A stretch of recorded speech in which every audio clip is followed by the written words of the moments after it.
Okay, let's dive in. Welcome.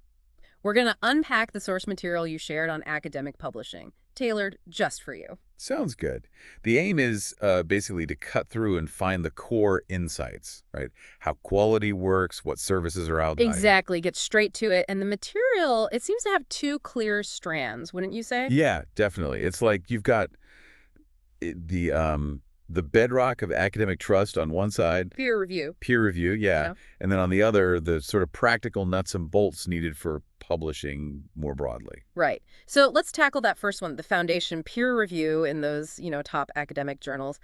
The sources really hammer this point home. They do, and they describe it as this really um, rigorous process. It's assessment by actual experts, people deep in the field. Not just a quick look over. No, not at all. It's specialists diving deep into the work. And the sources are pretty clear why that's so vital, aren't they? It's fundamentally about quality control. hmm Maintaining the journal's authority, its credibility. It's like an expert filter, really. A gatekeeper almost. Ensuring the work meets a certain high standard before it gets published. And that directly leads, according to the material, to higher trust in those articles. Right. And more citations follow from that trust. Exactly. It's presented as the engine, Yeah. the engine driving academic credibility, letting research build on solid ground, verified knowledge. Okay, so that's the core academic journal piece, this rigorous, expert-led system.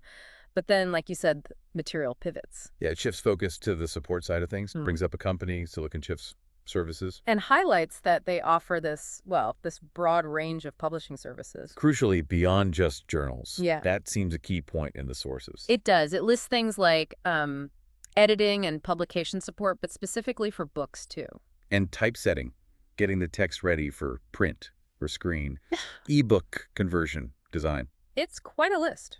Also mentions editorial management, project management side of things. The organizational stuff, yeah. Yeah. And even a quick mention of their corporate social responsibility activities suggests a wider operation. So it paints this picture of practical support.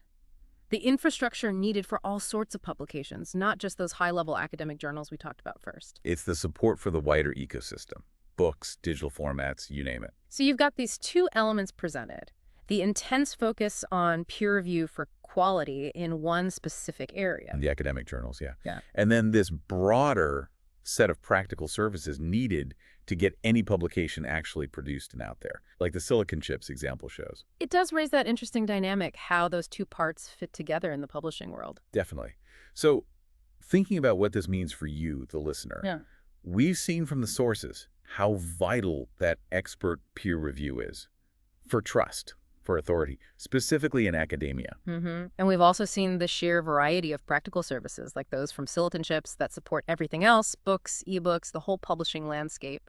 Understanding both helps make sense of how knowledge actually gets, created, checked, and then shared in all these different ways. It really does. And it leads to a final thought, maybe? Yeah. Given how much importance the source puts on that rigorous peer review for academic trust. And then seeing the complexity, the wide range of services needed just to get anything published efficiently.